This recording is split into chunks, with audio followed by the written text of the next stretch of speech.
नमस्कार, Karnal first news पर आपका स्वागत है। आज करनाल में फोर्टिस अस्पताल से आईवीएफ सेंटर की प्रख्यात आईवीएफ विशेषज्ञ डॉक्टर पूजा मेहता ने करनाल में जागरूकता कैंप लगाते हुए प्रजनन क्षमता को प्रभावित कर रही आधुनिक जीवन शैली व पुरुषों और महिलाओं की प्रजनन क्षमता पर जागरूकता लाने के लिए एक जागरूकता कैंप लगाया। देखें तस्वीरें, क्या कहा डॉक्टर पूजा मेहता ने। Bloom IVF centre Fortis hospital Mohali में हेड ऑफ द डिपार्टमेंट हूँ। वहाँ पे 16 साल से काम कर रही हूँ और मेरा एक्सपीरियंस एमडी के बाद का 24 साल का है। Myself, Dr. Sunita Chandra, Senior Consultant and IVF Specialist at Bloom of Fortis Hospital, Mohali, working with Dr. Pooja Mehta. And मैं भी 12 साल से काम कर रही हूँ मैडम के साथ में फोर्टिस हॉस्पिटल में। मैं doctor Ruchi Chaudhary, gynaecologist and obstetrician, Medline hospital Karnal. Ma'am, what is the topic today? Topic ऐसा है कि आई थिंक आप सब आईवीएफ के बारे में जानते हो।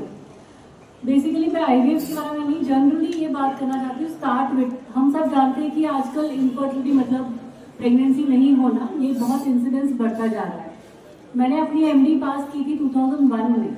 2001 में जब मैंने अपनी एमडी पास की तो हमारे बुक्स में और हम जो पढ़ते थे उसमें ये बोला था कि भाई चांसेस प्रेगनेंसी नहीं होने के 100 में से 7 होते, 7% लोगों में प्रेगनेंसी नहीं रहती। जैसे जैसे अब अगर हम बोलो तो ऑलमोस्ट 15 to 20% लोगों में प्रेगनेंसी नहीं हो रही है।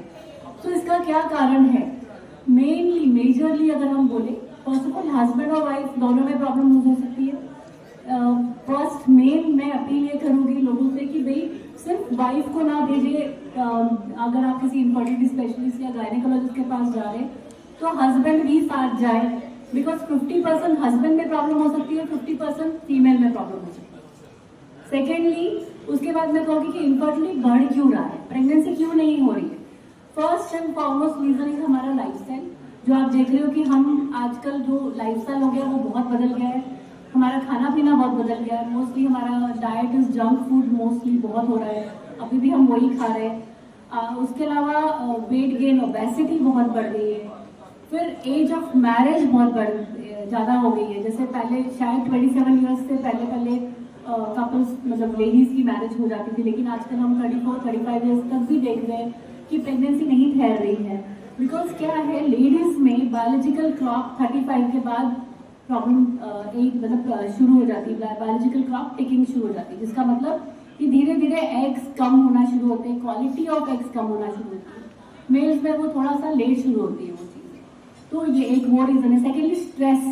हम सबको आजकल पता है कि एक बंदे के इनकम से घर नहीं चलता, हस्बैंड वाइफ दोनों ने काम करना है। अगर काम करना है तो वो एक वर्क लाइफ बैलेंस मेंटेन करना बहुत इंपॉर्टेंट है, जिसमें हम काम भी करें और अपनी फैमिली भी कंप्लीट करें।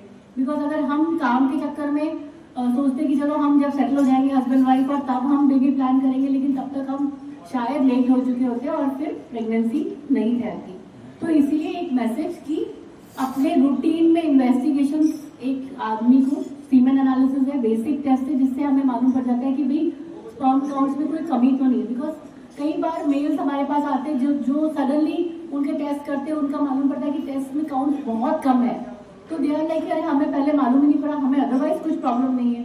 तो वो तभी पता पड़ेगा जब हम रेगुलर बेसिस पे टेस्ट करवाएंगे।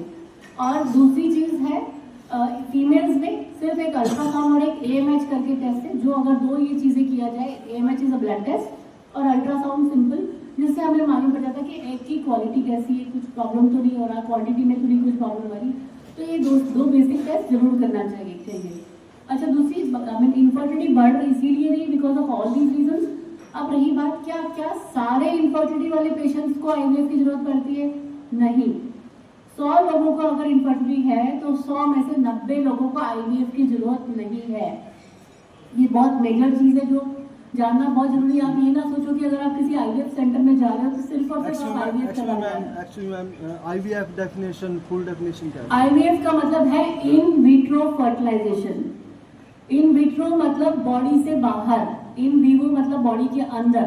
तो इन विट्रो फर्टिलाइजेशन मतलब बॉडी से बाहर फर्टिलाइजेशन। एक धारणा और है कि आईवीएफ मतलब आपके अपने बच्चे नहीं होते, ऐसा कुछ नहीं होता है। बहुत एडवांस टेस्टिंग, बहुत एडवांस लेवल की लेबलिंग और बहुत एडवांस लेवल की हम लोग विटनेसिंग सिस्टम करते हैं, जिससे हस्बैंड और वाइफ आपके अपने बेबी है। मतलब वो एक आई थिंक एक मूवी भी आई थी जो नॉर्मली कभी ऐसा होता नहीं है, जो good news I think you know, so that it doesn't happen that way, ऐसा होता नहीं है। तो इसमें बहुत एडवांस लेवल की विटनेसिंग और सब कुछ होता है। तो आईवीएफ इज आपका अपना बेबी, और 100 में से सिर्फ 10 को आईवीएफ की जरूरत पड़ती है। इनफैक्ट हमारे पास, हमारे सेंटर में कई बार आपने देखा है कि हमने देखा, आपके पास भी पेशेंट हम भेजते हैं यहाँ पे करनाल में, तो पेशेंट्स का कई बार आईवीएफ हो जाता है और आईवीएफ के बाद हमारे पास आते हैं कि वो फेल हो गया, अब हमारी प्रेगनेंसी नहीं हुई, अब क्या करें। तो उनमें कई बार सिंपल इलाज से, बेसिकली अगर हम प्रॉपर रीजन ढूंढने की कोशिश करें, आईवीएफ में 3 चीजें होती है प्रेगनेंसी नहीं होने के लिए, only 3 things. First is the embryo. Embryo मतलब जो बीज, बीज किससे बनता है? अंडा और स्पर्म से, जो लेडीज का एग और हस्बैंड के स्पर्म। तो सबसे पहला है कि वो बीज ठीक होना बहुत जरूरी है, मतलब हस्बैंड के स्पर्म काउंट अच्छे होने चाहिए और वाइफ का एग प्रॉब्लम, मतलब एग ठीक होना चाहिए, तब अच्छा बीज तैयार होगा। दूसरी चीज है जमीन, मतलब एंडोमेट्रियम, बच्चेदानी, जहाँ बेबी ने ग्रो करना है, वो अच्छा होना बहुत जरूरी है। तीसरा चीज है हमारा शरीर और लैब, जहाँ बेबी ग्रो कर रहा है, बिकॉज बॉडी से बाहर बेबी बन रहा है। तो ये थर्ड चीज को हम इम्पोर्टेंस इसलिए दे रहे हैं कि वो एक्सटर्नल फैक्टर है। बॉडी, शरीर में कभी अगर बीपी है, थायराइड है, शुगर है और वो कंट्रोल में नहीं है, अगर हम ढंग से दवाइयाँ नहीं ले रहे, तो उस केस में डेफिनेटली आईवीएफ का सक्सेस रेट भी कम होगा। तो इसलिए एक अच्छी तरीके से पूरा एक ब्लैंकेट इलाज अच्छे वाला करना बहुत जरूरी है। लैब बहुत इंपॉर्टेंट है कि किस लैब में आप आईवीएफ करवा रहे हो, बिकॉज क्या वो लैब में सारे एडवांस फैसिलिटीज है कि नहीं है, वो भी देखना जरूरी है। कई बार जैसे बेसिक आईवीएफ में प्लेन आईवीएफ होता है, फिर एक एडवांस में होता है इक्सी मतलब इंट्रासाइटोप्लाज्मिक स्पर्म इंजेक्शन। इसका मतलब जिन हस्बैंड्स में स्पर्म काउंट्स कम होते हैं, उसमें हम क्या करते हैं कि एक एग लेते हैं, उसमें एक स्पर्म को इंजेक्ट करते हैं, जिससे जिसमें काउंट्स कम है उनमें आप अच्छे से एक अच्छा एक स्पर्म सिलेक्ट कर सकते हैं और फर्टिलाइजेशन रेट भी बढ़ जाता है। उससे ऊपर होता है इमसी का मतलब क्या है? Intracytoplasmic morphologically selected sperm. इसका मतलब जो नॉर्मल मैग्निफिकेशन जो स्पर्म्स के लिए या एग के लिए होता है वो होता है 400 टाइम्स, और इमसी में जो मैग्निफिकेशन होता है वो होता है 7200 गुना। तो 7200 टाइम्स आप मैग्नीफाई कर रहे हैं। हम देख रहे हैं कि कोई डिफेक्टिव स्पर्म तो नहीं है। कई बार स्पर्म्स एबनॉर्मल होते हैं तो बेबी भी एबनॉर्मल होने के चांसेस होते हैं। तो वो अगर हम डिफेक्टिव स्पर्म्स को पीछे कर लें और सिर्फ नॉर्मल वाले स्पर्म्स से आईवीएफ करें तो प्रेगनेंसी के चांसेस बढ़ जाते हैं। मेल पैक प्रॉब्लम के लिए तो बहुत सारे टेस्ट है, जिसमें हम पिक्सी, इक्सी, लेजर हैचिंग, मैं बोलना शुरू कर दूंगी तो खत्म ही नहीं होगा ये टॉपिक, पर it is too much technical. पर ये है डेफिनेटली एडवांसमेंट्स बहुत आ गए हैं। अगर हम सही जगह का सिलेक्शन करें, अगर अच्छा लैब होगा तो प्रेगनेंसी के चांसेस भी बेटर होंगे। स्पेशली हम लोग we are specialise into recurrent IVF failures, मतलब फोर्टिस के नाम से शायद लोग डर जाते हैं, फर्स्ट टाइम भेजते नहीं है पेशेंट की, भाई हम किसी नॉर्मल सेंटर में पहले करवा लेते हैं। और टचवुड अगर हो जाती है प्रेगनेंसी तो बहुत अच्छी बात है, लेकिन अगर नहीं होती है तो हमें एडवांस ट्रीटमेंट, एडवांस स्टेप्स करने की जरूरत पड़ती है इस चीज में। कुछ क्वेश्चन आ रहे थे पीछे से।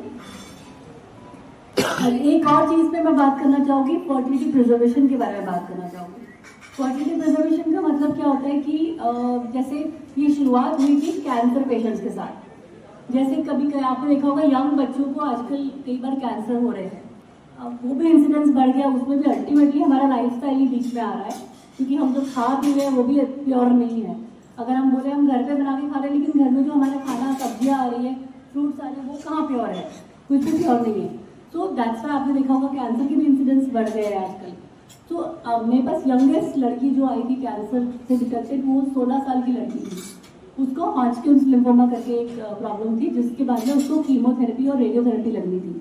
तो कीमो और रेडियोथेरेपी के बाद में एग काउंट बहुत कम हो जाते हैं, बिकॉज ओवीज पे उसका इफेक्ट आता है। तो उस केस में हमने उसके एग्स हमने फ्रीज किए एंड उसके 18 एग्स हमारे पास फ्रोजन पड़े, और अब वो लड़की बीडीएस कर रही है। तो ये चीज बाद में फिर उसमें भी आई कि अगर सपोज आपकी एज बढ़ रही है, सपोज आपकी एज होगी 34 और you not found your mister right, specially ladies के लिए, कि हमें सही पार्टनर नहीं मिला तो हमें कॉम्प्रोमाइज करके कहते जल्दी शादी करो, जल्दी शादी करो, पति देख तो बाद में शादी नहीं होगी या अच्छा लड़का नहीं मिलेगा, तुम कैरियर के पीछे पड़े, घर वाले नॉर्मली प्रेशराइज करते हैं। पर उस केस में भी अगर हम अपने AMH और अल्ट्रासाउंड करके देखें और सपोज वो नॉर्मल है तो ठीक है, अगर सपोज हमें लग रहा है कि वो एग्स कम हो रहे हैं और प्रॉब्लम ज़्यादा बढ़ रही है तो उस केस में भी हम उनके एग्स लेके फ्रीज करके रख सकते हैं। ऐसे मेरे पास इंडिया से तो कम लेकिन बाहर से बहुत पेशेंट्स आते हैं जो आके जैसे साल में एक बार सारे अपने फैमिली को मिलने आते हैं इंडिया में, यूजुअली बाहर वाले पेशेंट्स गर्ल्स या बॉयज, तो उसमें वो एग्स लेके हमारे पास आके फ्रीज करवाते हैं। It is a very simple procedure, 10 से 12 दिनों के इंजेक्शन है, कोई बॉडी में कट नहीं लगता, बेहोश करके अंडे जो अल्ट्रासाउंड के थ्रू ही हम निडल से अंडे निकाल लेते हैं और फिर एग्स लेके हम फ्रीज करके रख देते हैं। मतलब अराउंड एक कपल लगभग लड़की अगर आ रही है बाहर से तो हार्डली 20-22 डेज के लिए अगर वो आती है इंडिया तो उसके हम फ्रीज करके रख देते हैं।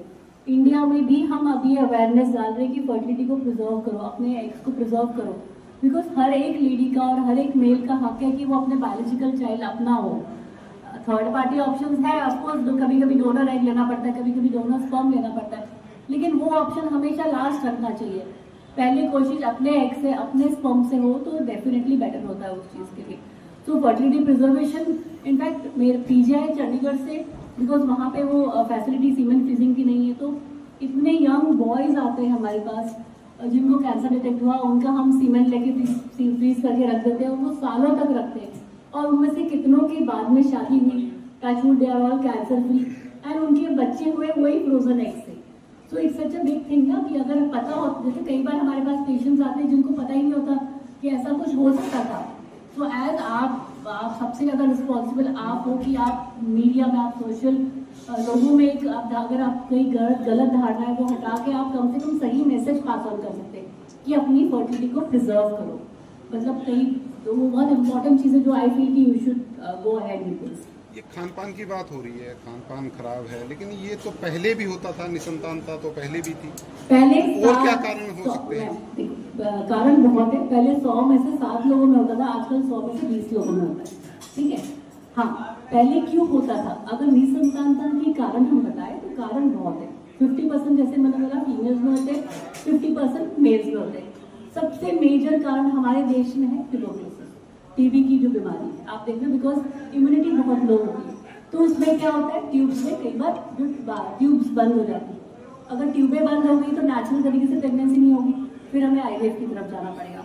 दूसरा चीज आता है एंडोमेट्रियोसिस है, फाइब्रॉइड्स है। कई बार ऐसी जगह पे फाइब्रॉइड होते हैं कि प्रेगनेंसी ठहरने में मुश्किल होती है, या अगर प्रेगनेंसी ठहर भी जाती है तो अबॉर्शंस होते हैं, मल्टीपल अबॉर्शंस होते हैं, तो वो प्रॉब्लम आ सकती है। कई बार ओवरी में PCOD, पॉलीसिस्टिक ओवरीज भी आपने सुना होगा, बहुत सुना है पॉलीसिस्टिक ओवरीज। आई थिंक तो अभी हमने मैं PGI में जब थी तो उस समय हमने MCM कॉलेज है चंडीगढ़ में, वहाँ पे हमने एक सर्वे किया था जिसमें 100 में से 40 लड़कियों में PCOD आ रहा था अल्ट्रासाउंड में।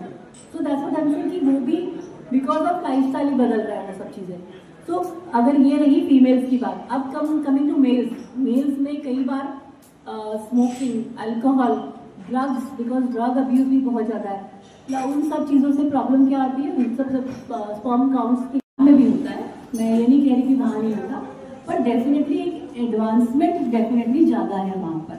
जैसे फोर्टिस में हमारा जो लैब है उसमें हमारे पास IMSI है, PICSI है, माइक्रोफ्लूडिक्स है, लेज़र हैचिंग है। लेज़र हैचिंग क्या होता है, जैसे जब एम्ब्रियो बन जाता है, एम्ब्रियो बनता है तो जैसे मुर्गी कैसे अंडे में से बाहर निकलती है, हैच होती है हम कहते हैं, वैसे ही एम्ब्रियो भी अंडे में से निकल के यूट्रस में बच्चेदानी में चिपकता है। तो वो लेज़र हैचिंग टेक्निक सबके पास नहीं है। तो वो लेज़र से क्या होता है कि कई लेडीज़ का एग का कवर बहुत हार्ड होता है, IVF कर भी लिया तो भी प्रेगनेंसी नहीं होती, बिकॉज वो उसमें से निकलता ही नहीं है, इम्प्लांट ही नहीं होता है एम्ब्रियो। तो इम्प्लांटेशन के चांसेस बढ़ जाते हैं, मतलब प्रेगनेंसी ठहरने के चांसेस बढ़ जाते हैं अगर हम लेज़र हैचिंग या ये एडवांस टेक्निक्स करें।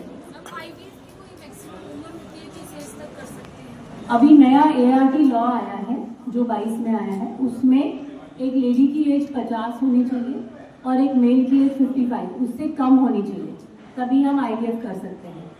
लेस देन अगर 50 से ऊपर एज अगर लेडी की होगी तो IVF नहीं कर सकते, और अगर मेल की एज 55 से ऊपर होगी तो हम नहीं कर सकते।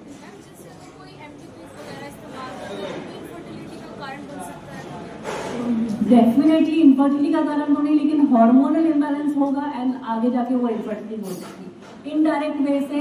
जैसे आप देखो यंग बच्चे बहुत ज़्यादा एलटीबी किट्स खाते हैं, या वो पिल 72 या जो इमरजेंसी पिल्स जिसको हम कहते हैं वो खाते हैं, उससे भी प्रॉब्लम्स बढ़ रही है बहुत ज़्यादा, यू नो। किसी ऐसे पेशेंट्स को हम प्रमोट करते हैं कि आईवीएफ फेलियर होने से आप परेशान नहीं होंगे। आप एक बार हायर सेंटर्स जो हम एक लेमन लैंग्वेज में बोलते हैं, आप चंडीगढ़ में आईवीएफ के लिए ट्राई करें, वहाँ पे जहाँ पे एडवांस टेक्निक्स यूज की जा सकती हैं, या जो भी 19-20 कमी यहाँ पे उस लेवल पे रहेगी, हम वहाँ पे उस चीज़ को। My question all team, what is your message in Karnal generation? पहले तो का यहाँ पे आते हैं हर मैम, ये जो आप कैंप लगाते हैं इसके लिए कैंप भी करते हैं आप? मैं डॉक्टर सुनीता चंद्रा, डॉक्टर रुचि का हॉस्पिटल में Medline first Thursday of every month OPD के लिए आती हूँ, जिसमें डॉक्टर रुचि सेलेक्ट करके रखते हैं जिनको कई सालों से प्रेगनेंसी नहीं हुई है, इनफैक्ट ट्रीटमेंट लेने के बाद भी नहीं हुई है और आईवीएफ कराने के बाद भी नहीं होती है। तो मल्टीपल आईवीएफ फेलियर्स वाले पेशेंट, मल्टीपल रिकरेंट अबॉर्शन वाले पेशेंट जितने कॉम्प्लिकेटेड होते हैं उनको वो सिलेक्ट करके रखते हैं, उनकी काउंसलिंग हम करते हैं, तो आगे फर्दर ट्रीटमेंट के लिए फोकस के लिए रिकमेंड करते हैं। इनका एड्रेस क्या है? जो कैंप हो जा रहे हैं उनका एड्रेस क्या है? वो मेडलाइन हॉस्पिटल है, डॉक्टर रुचि चौधरी। हमारे यहाँ पर कैंप हर पहले वीरवार यानी कि फर्स्ट थर्सडे को मेडलाइन हॉस्पिटल मॉडल टाउन में। एंड मेन चीज़ है कि पेशेंट की विजिट चंडीगढ़ में बहुत बच जाते हैं, because doctor Ruchi is there यहाँ पर, तो बहुत सारे विजिट्स बच जाते हैं। उससे क्या होता है कि जो भी स्पेशल सिंपल ट्रीटमेंट है कि इलाज है, हम उनके साथ फोन पे कोऑर्डिनेट करके सब कर लेते हैं, पेशेंट को चंडीगढ़ कम आना पड़ता है।